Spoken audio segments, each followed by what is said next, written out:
Welcome back to the Languages Pedagogy podcast. My wonderful listeners, today's episode isn't just about languages. It's about people, it's about movement, it's about identity, and it's about change. Change that's sweeping across our globe like a tidal wave of voices, accents, dialects, and dreams. This is episode 107, How Global Migration is Changing the World's Language Landscape. Let's dive in together, hand in hand. Let's get started.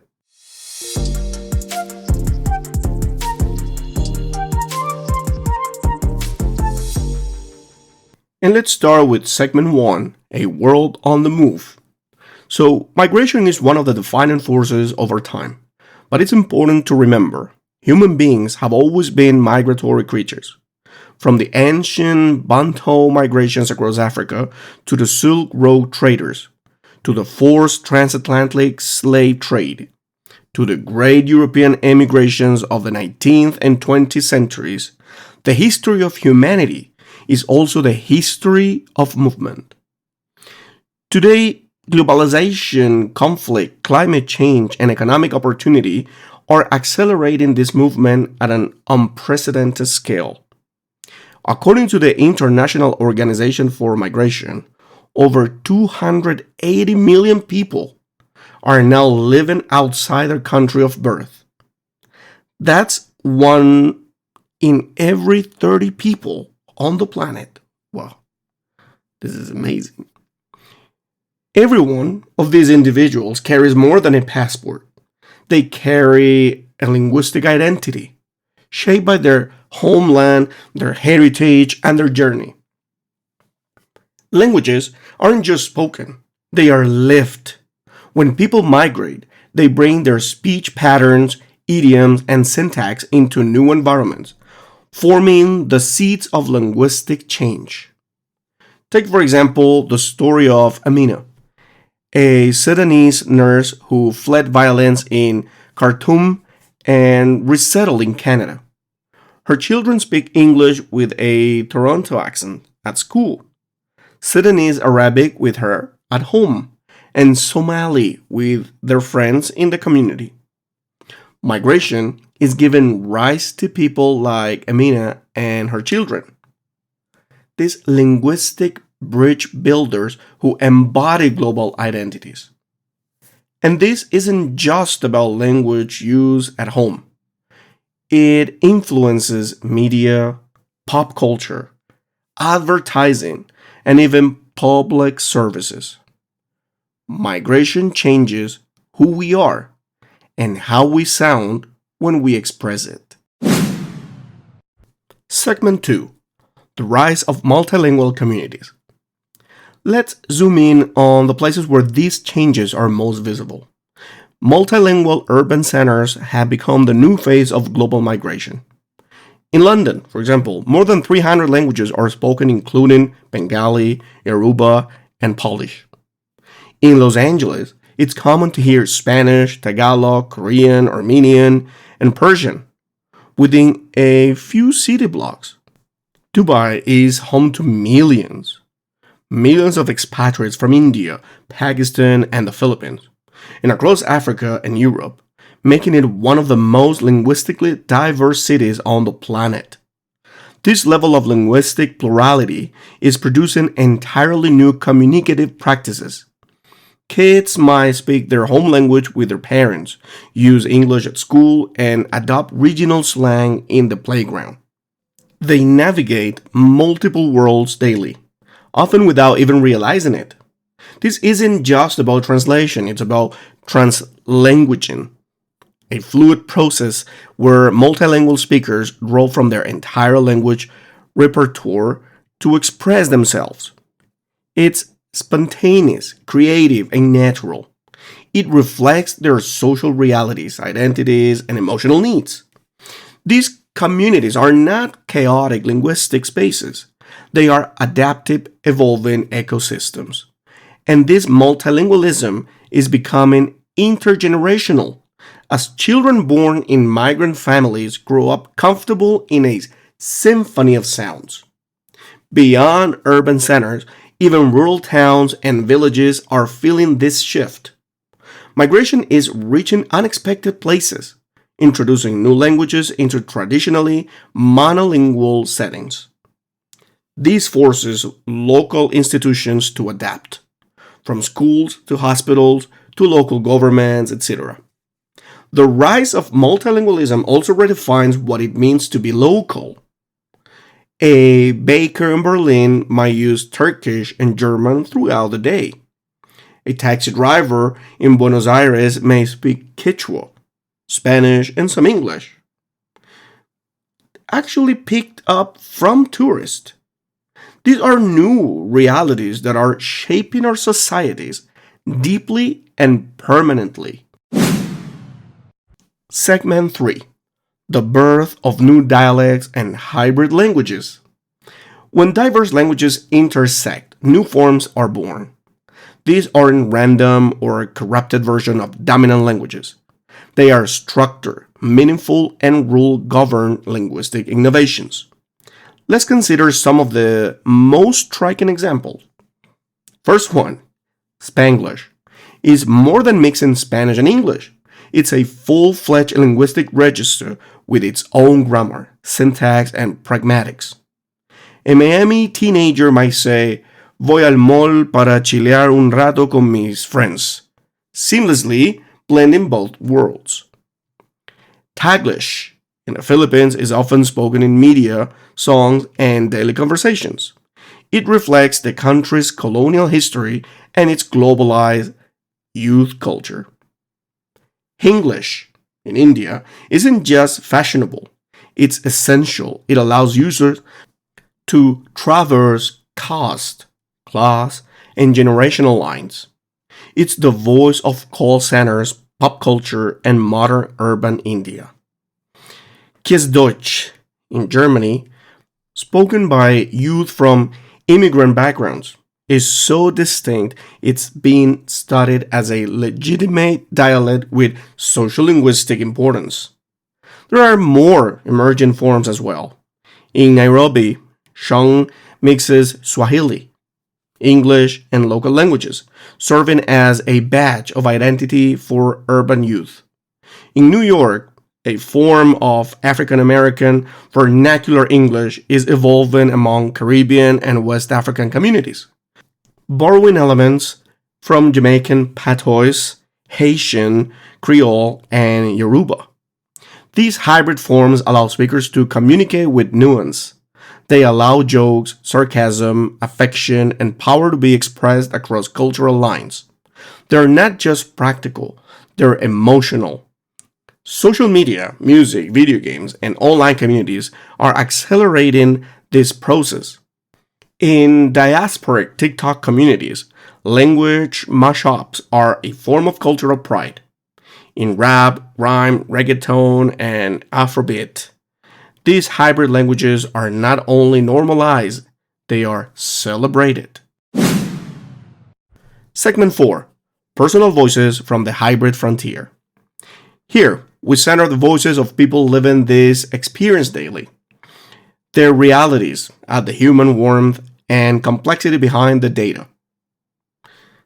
She says, "I'm Sofia from Buenos Aires. My kids speak Spanish with me, English with their friends, and sprinkle in Korean phrases from their classmates. It's beautiful chaos." There's another one. Idris, a Somali living in Oslo. "My kids speak a weird blend of Somali, Norwegian, and English. My mom doesn't understand them, but they understand everyone." Here's another one. May, born in Guangdong, raised in Sydney. "I never thought I'd teach my children both Cantonese and Aussie slang. Our dinner table sounds like a sitcom." We have another one. Lila, a second-generation Palestinian in Berlin. "I dream in Arabic, argue in German, and flirt in English. Each part of my personality seems to have a preferred language." Interesting, right? Does language build our reality? Check one of our previous episodes. We talk about it. These stories remind us that language is love, survival, humor, memory, and rebellion. Multilingual households often contain linguistic negotiation with children serving as cultural bridges. In some cases, heritage languages weaken with each generation. In others, they evolve and take new shapes. The emotional dimension of language is especially profound here. Losing a mother tongue can feel like losing a part of oneself. Conversely, creating a new way of speaking can feel like reclaiming identity and agency in a foreign land. These stories are not footnotes, they are the epicenter of what language is becoming in the 21st century. And this episode is sponsored by Broad Club Languages at MikeEnglishOnline.com, where learning has no limits. Are you ready to take your language skills, teaching career, or professional growth to the next level?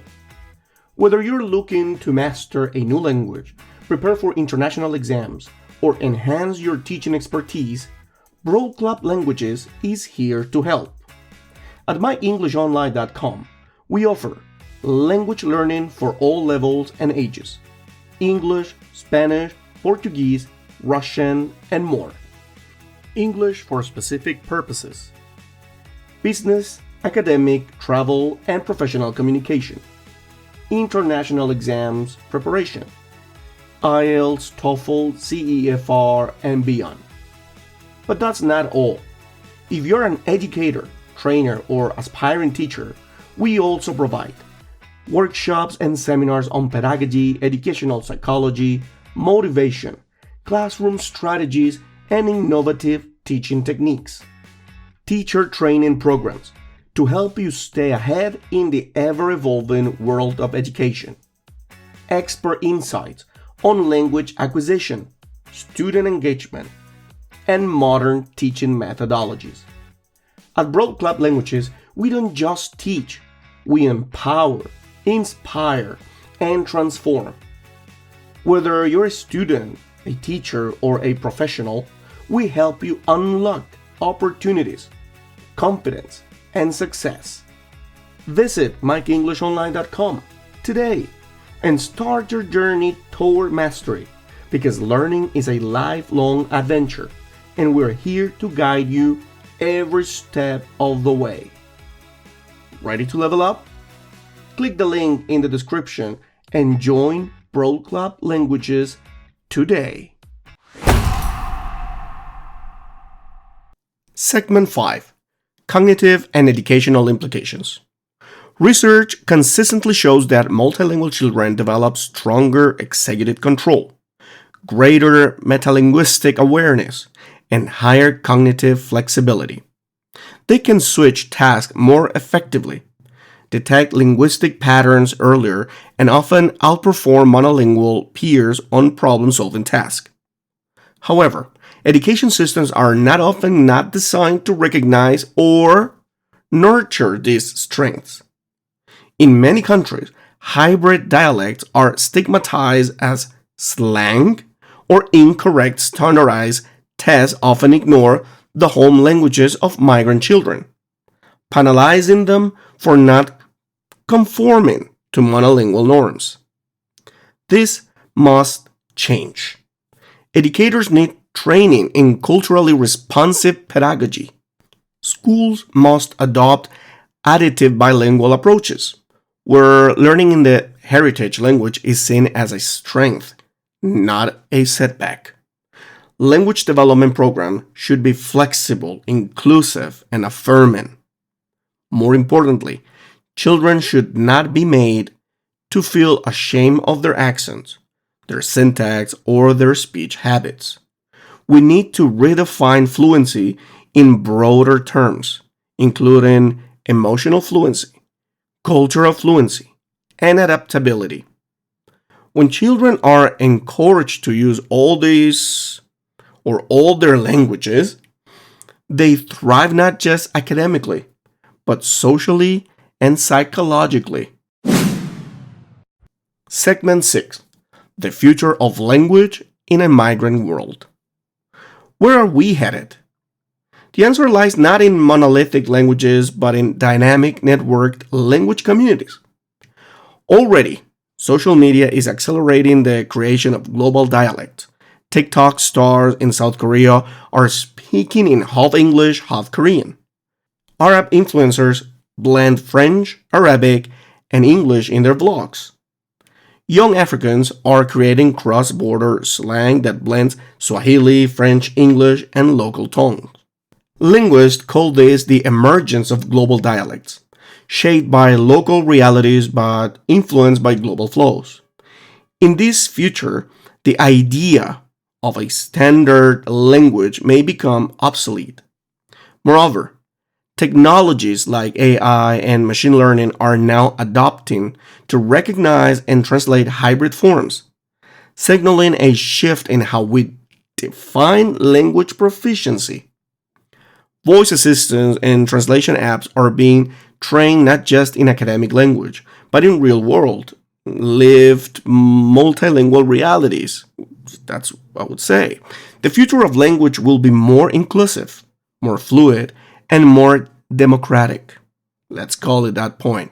It will be shaped not from ivory towers, but from playgrounds, living rooms, and street corners across the world.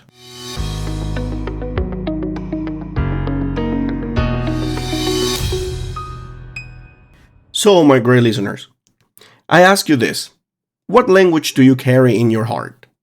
What stories are packed into the vowels and consonants of your daily speech? Migration is not just about movements, it's about transformation.